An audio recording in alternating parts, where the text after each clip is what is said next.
Welcome to the Google class first year.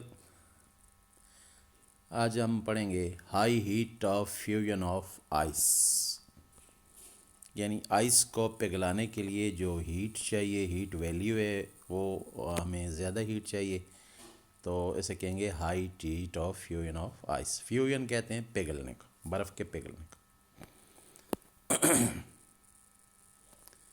The energy usually required to melt 1 mole of solid at its melting point is called as molar heat of fusion, और उसको हम delta H fuse लिखते हैं। Student, इसका मतलब ये है कि यहाँ पे हीट ऑफ फ्यूजन जो है उसकी डेफिनेशन दी गई है। तो इसमें डिटेल क्या होगी जी कि हमारे पास 1 मोल सॉलिड है। तो 1 मोल सॉलिड का मतलब होगा कि 1 मोल हमारे पास आइस है। और स्टूडेंट 1 मोल आइस कितनी होगी? तो ज़ाहिर है आइस H2O को बोलते हैं सॉलिड फॉर्म में।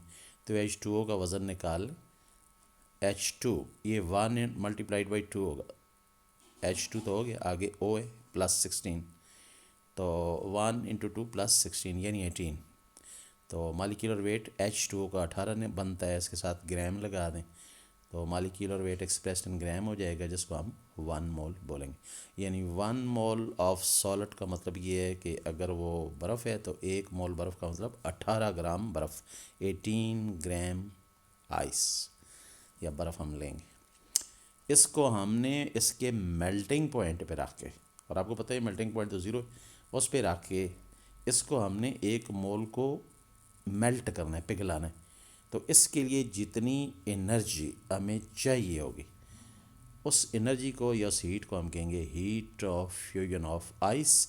और हमने 1 मोल का जिक्र कर दिया तो ख़ास तौर पे फिर ये वैल्यू स्पेसिफ़िक वैल्यू भी बन जाएगी ख़ास, और ये फिर heat of fusion of ice की बजाय molar heat of fusion of ice भी गिनी जाएगी, क्योंकि हमने जो उसका वेट है वो स्पेसिफ़िक कर दिया, 1 मोल कह दिया। तो फिर molar heat of fusion of ice. अगर हम ये वेट फिक्स ना करते तो फिर हम इसको सिंपल कहते heat of fusion of ice. अब हम देखते हैं कि ये किस तरीके से 1 मोल बर्फ़ जो है वो पिघलती है, पानी में तब्दील होती है। तो नीचे रिएक्शन आपको नज़र आ रहा है स्टूडेंट, ये 1 मोल आइस है, उसको हम इसके मेल्टिंग पॉइंट पे पिघला रहे हैं तो ज़रा वो पानी में तब्दील हो जाएगी, लिक्विड वाटर में। तो मेल्टिंग पॉइंट पे रख के जितनी हीट हमें देनी पड़ी वो है जी 6.02 किलो जूल पर मोल। तो इस वैल्यू को, इस हीट को हम कहेंगे हीट ऑफ फ्यूजन या molar heat of fusion of ice. तो ये तो था जी heat of fusion of ice.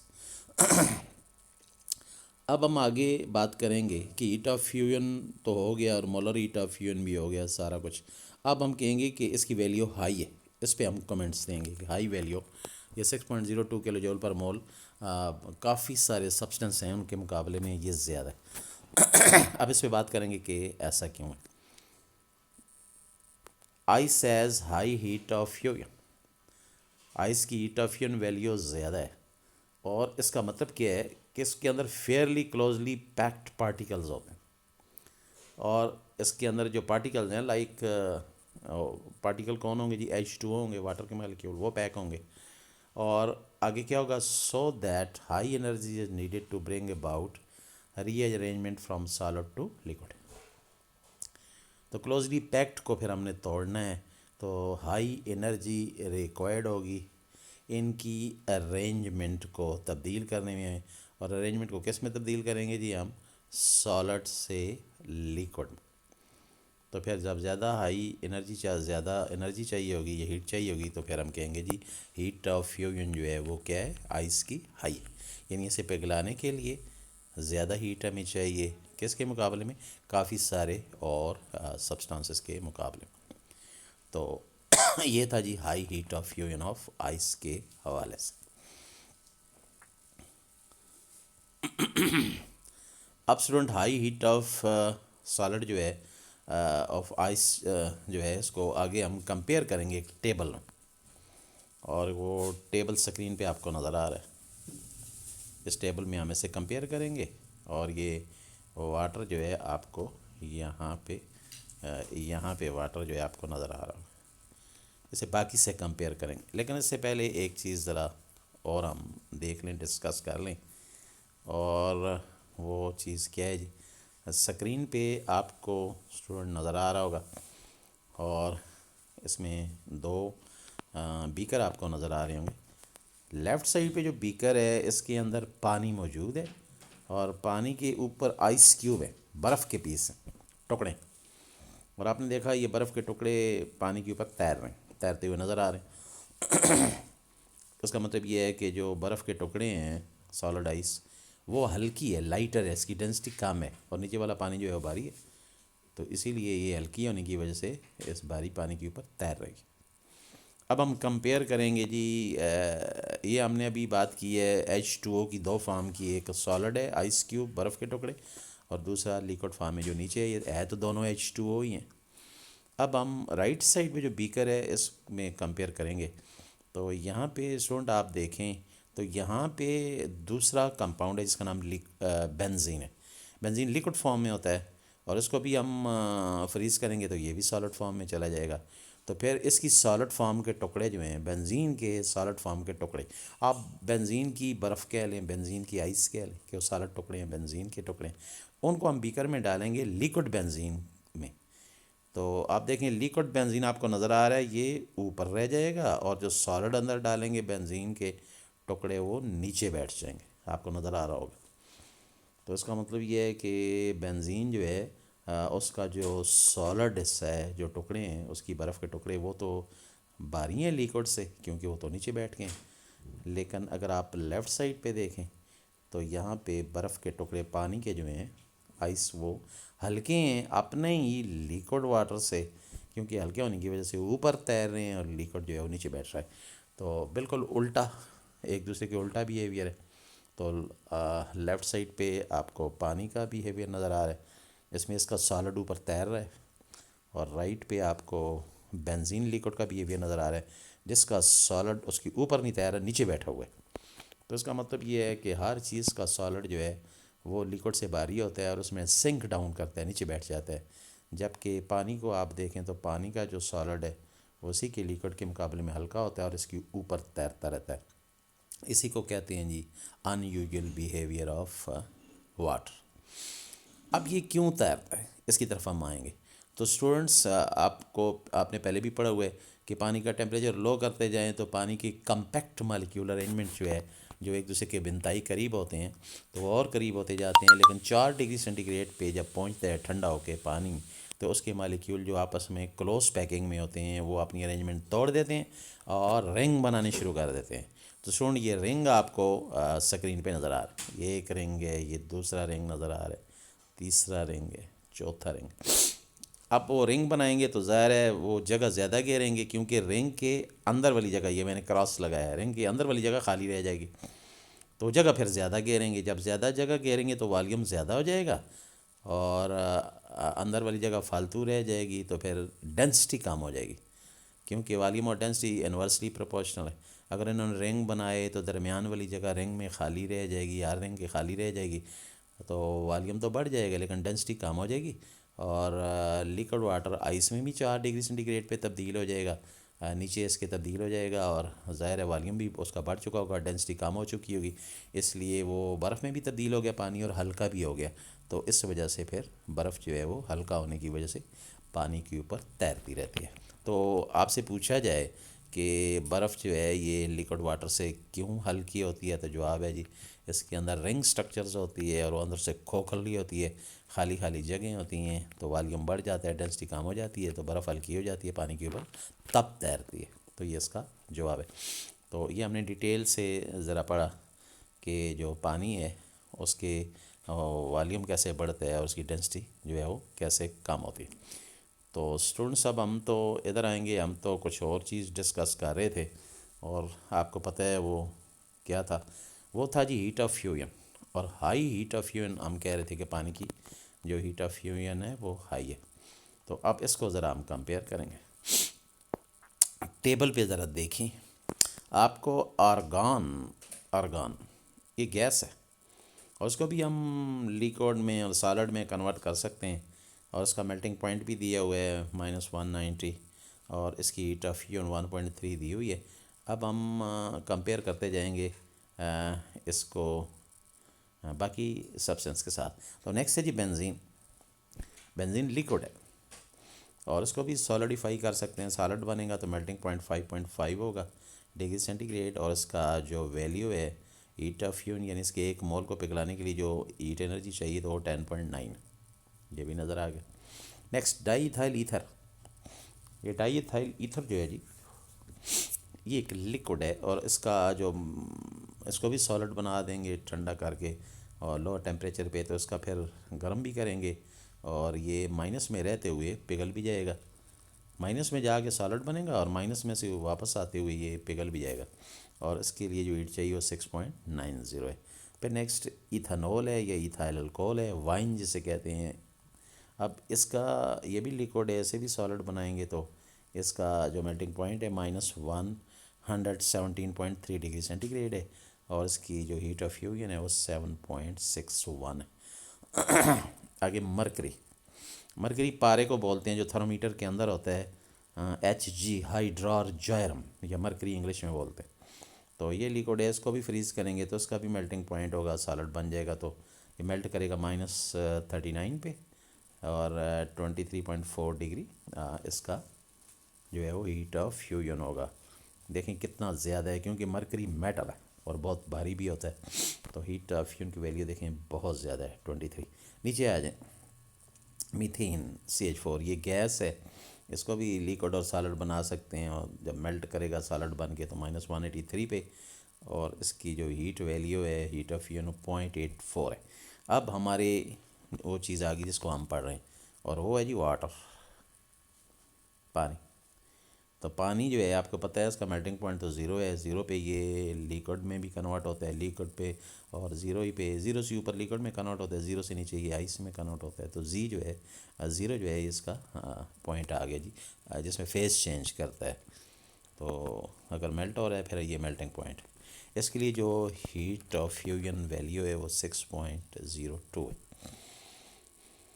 अब यहाँ पे बात होगी स्टूडेंट्स, अगर आप ऊपर टेबल में देखें आखिरी लास्ट वाले खाने टेबल में देखें तो यहाँ पे आपको हीट वैल्यू सब की नज़र आ रही है। मरकरी को आप छोड़ दें क्योंकि वो तो मेटल है 23 वाला, और बाकी सब को देखें तो उसमें एक अल्कोहल आपको नज़र आ रही है जिसकी heat value heat of fusion ज़्यादा है, इसमें भी हाइड्रोजन बनेंगे। और नीचे आखिर में लास्ट में देखें पानी आपको नज़र आ रहा है 6.02 और फिर इसकी हीट वैल्यू जो है वो ज़्यादा है।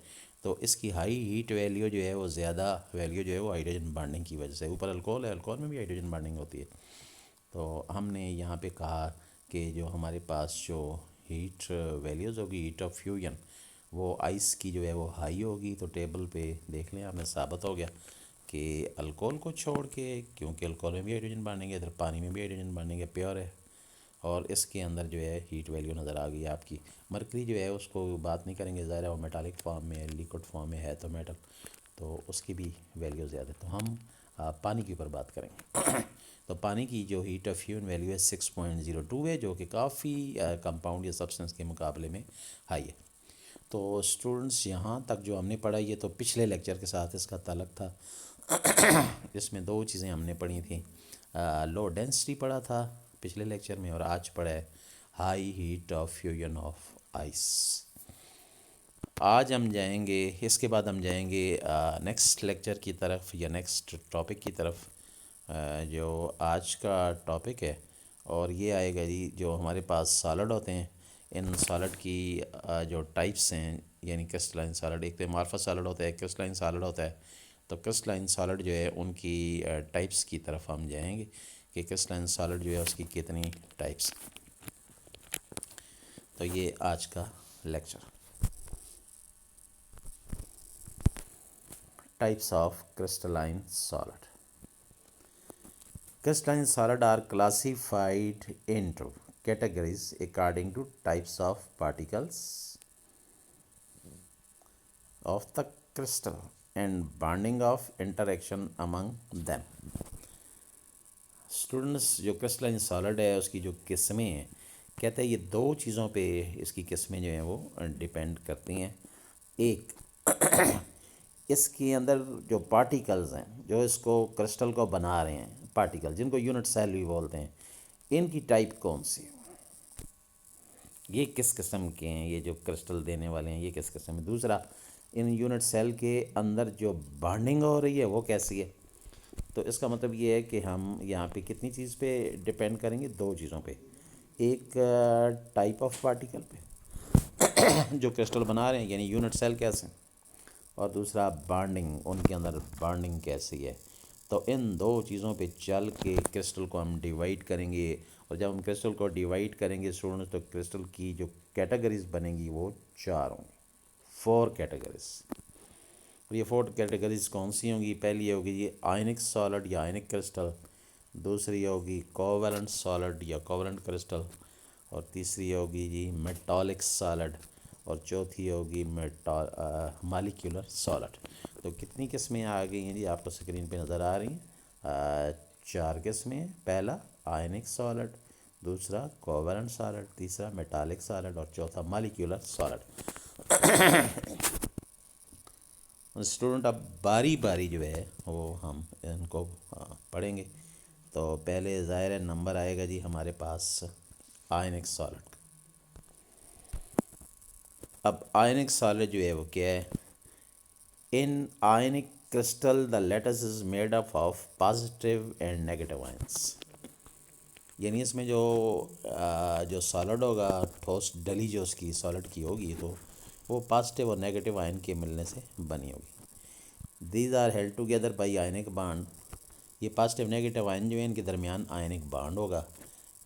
And the ionic bonds are strong electrostatic force of attraction between oppositely charge ion. तो ये आयनिक बॉन्ड जो होगा इसमें इलेक्ट्रोस्टैटिक फोर्स ऑफ अट्रैक्शन होगी जी, और बड़ी स्ट्रांग होगी, और किसके दरमियान होगी, अपोजिट चार्ज आयन के दरमियान, यानी पॉजिटिव नेगेटिव के दरमियान।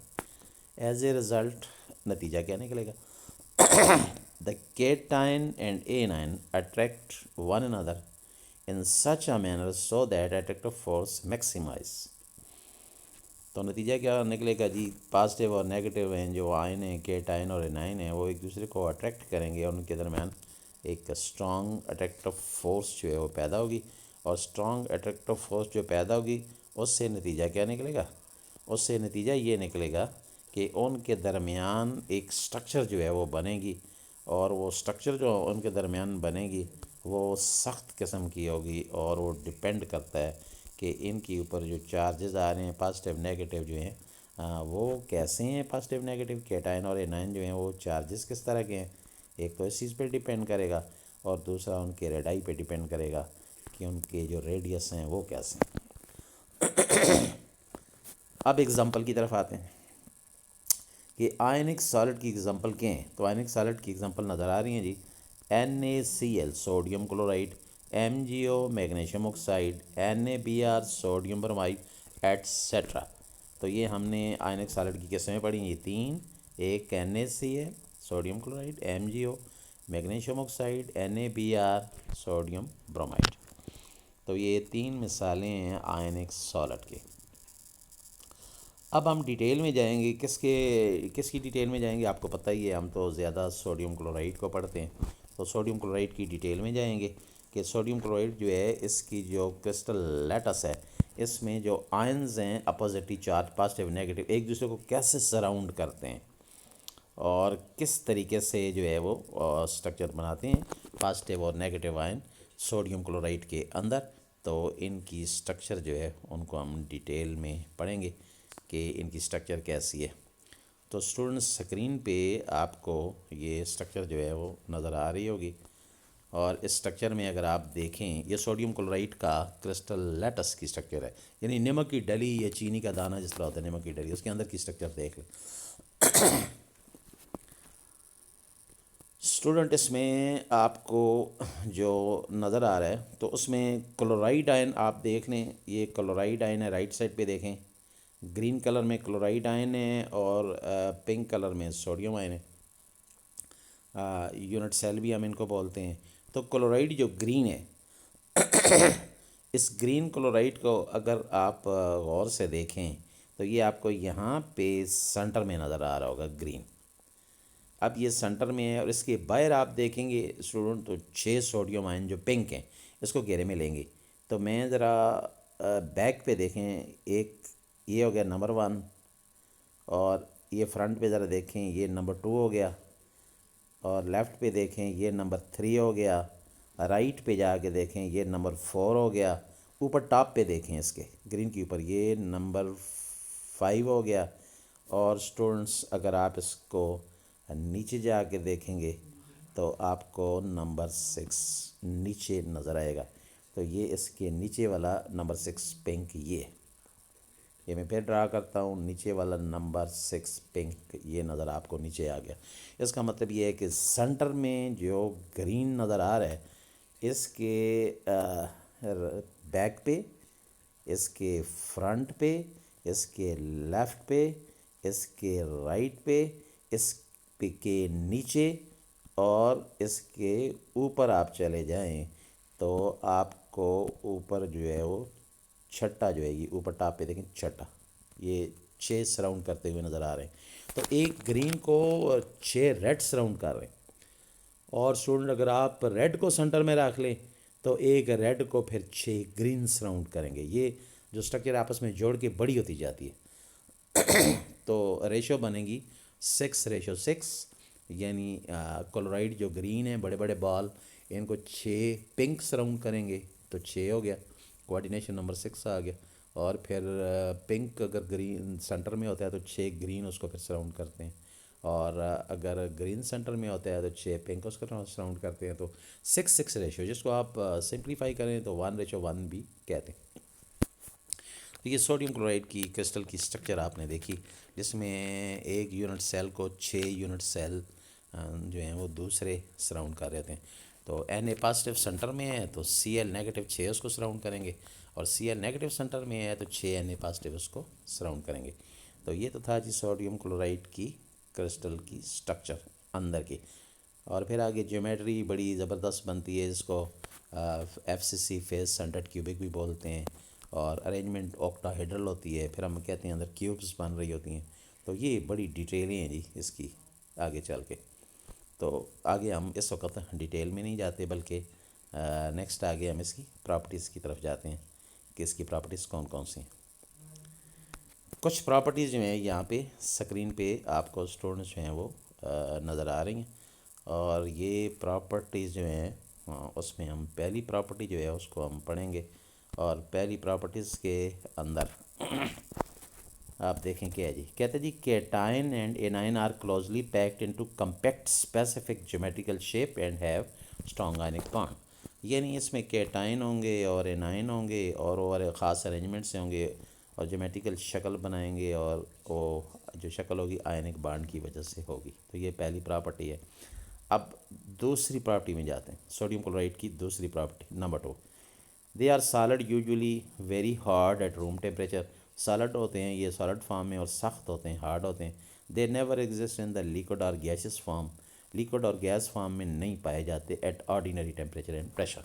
यानी आम हालत में ये लिक्विड फॉर्म में नहीं पाए जाते। जो आयनिक सॉलिड हैं ये किस फॉर्म में पाए जाते हैं? सॉलिड फॉर्म में और हार्ड फॉर्म में, लाइक सोडियम क्लोराइड। तो ये दूसरी प्रॉपर्टी थी। अब जाते हैं तीसरी प्रॉपर्टी की तरफ। Ionic solids are brittle. Brittle का मतलब फोकट को बोलते हैं, जिसको ज़रा सा ठोकर लगे और टुकड़े टुकड़े हो जाए। तो जो आयनिक सॉलिड होते हैं ये फोकट होते हैं, ब्रिटल होते हैं। ज़रा सा ठोकर लगाएं, हैमरिंग लगाएं, कोई हथौड़ी मारें ये टूट जाएंगे, और इसको बोलते हैं कि ये ब्रिटल होते हैं, like sodium chloride. And they shatter easily by hammering. हथौड़ी मारेंगे तो एकदम वो टूट जाएंगे। ये आगे डायग्राम के ज़रिए मैं आपको बता दूंगा कि ये कैसे टूटते हैं।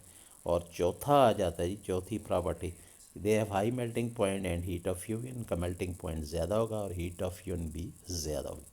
फिर पाँचवा आता है number 5, they do not conduct heat and electricity. ये बिजली नहीं गुजार सकेंगे क्योंकि इनके जो पार्टिकल हैं वो सिर्फ अपनी पोजीशन पे वाइब्रेट कर सकते हैं, फिक्स पोजीशन पे। हालांकि ये बिजली गुजार सकते हैं लेकिन मोल्टन स्टेट में, यानी पिघली हालत में, या इनको पानी में हल कर दें सोडियम क्लोराइड को तब भी बिजली गुजारेंगे। लेकिन सॉलिड हालत में सोडियम क्लोराइड या आयनिक क्रिस्टल आयनिक सॉलिड बिजली नहीं गुजारेंगे। ये थी पाँचवीं प्रॉपर्टी। और छठी पे जाते हैं, they are soluble in polar solvent like water. ये पोलर सॉल्वेंट में हल हो जाते हैं, लाइक वाटर, जैसे कि पानी। पेट्रोल, बेंजीन, ईथर, अल्कोहल उसमें हल नहीं होंगे क्योंकि वो नॉन पोलर, तो पानी में ये आराम से हल हो जाते हैं। तो ये था जी इनका 6 बिहेवियर या 6 प्रॉपर्टी आयनिक सॉलिड की। जैसे समझ लें कि सोडियम क्लोराइड की आप समझ लें कि ये हमने एक किस्म की 6 प्रॉपर्टीज़ पढ़ी हैं, और सोडियम क्लोराइड जो है वो 6 प्रॉपर्टीज़ कैसे देता है ये हमने पढ़ा। तो अब हम स्टूडेंट्स यहाँ पे आते हैं। स्क्रीन पे आपको लेफ़्ट साइड जो नज़र आ रही है, ये लेफ़्ट साइड, ये सोडियम क्लोराइड है। कोई भी आयनिक सॉलिड है क्योंकि उसमें पॉजिटिव नेगेटिव से वो बना होता है, जैसे Na पॉजिटिव Cl नेगेटिव। तो फ़र्ज़ किया ये लेफ़्ट साइड पे जो नज़र आ रहा है ये आयनिक सॉलिड है और सोडियम क्लोराइड है, और उसमें पॉजिटिव वाले Na पॉजिटिव है और नेगेटिव वाले Cl नेगेटिव है, और ये मिल के आयनिक सॉलिड की स्ट्रक्चर जो है वो दे रहे हैं। अब ये जो स्ट्रक्चर है ये आपको यहाँ पे नज़र आ रहा है, ये आयनिक सॉलिड की स्ट्रक्चर है, यानी नमक की डली है। इसको हैमरिंग करेंगे, हथौड़ी मारेंगे। अब जब इसको स्टूडेंट हथौड़ी पे लगेगी तो आप देखें हथौड़ी लगने से इसकी आपको 2 लेयर्स जो है वो नज़र आ रही। तो मैं यहाँ पे लेयर्स बनाता हूँ, ये ऊपर वाली लेयर है, ये नीचे वाली लेयर है। तो आपने हथौड़ी जो है हैमरिंग ऊपर वाली लेयर को मारी है, यहाँ पे ऊपर वाली लेयर को स्ट्रोक दी है। तो ऊपर वाली लेयर आप देखें तो फिसल के आगे चली गई है, और नीचे वाली लेयर अगर आप देखें तो अपनी जगह पे मौजूद है। ऊपर वाली लेयर जो है वो क्या कर गई है, स्लाइडिंग कर गई है, राइट को चली गई है। नीचे वाली लेयर जो है वो अपनी जगह पे, नीचे वाली लेयर अपनी जगह पे मौजूद है। तो ऊपर वाली लेयर जो है वो फिसल गई है। तो इस तरह ये एक लेयर दूसरी लेयर के ऊपर स्लाइडिंग करती है और ये टूट जाता है, हैमरिंग करने से ब्रेक हो जाता है। ये निशानी है आयनिक सॉलिड की। तो इस किस्म के सॉलिड को हम कहते हैं ये ब्रिटल सॉलिड है। ब्रिटल का मतलब फोकट है। हथौड़ी लगेगी तो ये टूट जाएगा क्योंकि इसके लेयर जो है एक दूसरे के ऊपर स्लाइड करेंगी तो ये टूट जाएगा। तो इसे कहते हैं ब्रिटल होना। तो सोडियम क्लोराइड या आयनिक सॉलिड जो है ये ब्रिटल होते हैं। ये उनकी एक डायग्राम है, या आपने डिटेल से देखा। तो ये था सारा जी सोडियम क्लोराइड के बारे में या आयनिक सॉलिड के बारे में, जिसमें बेस्ट एग्जांपल सोडियम क्लोराइड है। तो आपने स्टूडेंट्स आज टाइप्स ऑफ क्रिस्टलाइन सॉलिड में जो 4 टाइप्स हैं उसमें एक टाइप पढ़ी है जिसका नाम है आयनिक सॉलिड, और उसकी बेस्ट एग्जांपल सोडियम क्लोराइड। आज के लिए इतना काफ़ी है। अल्लाह हाफ़िज़।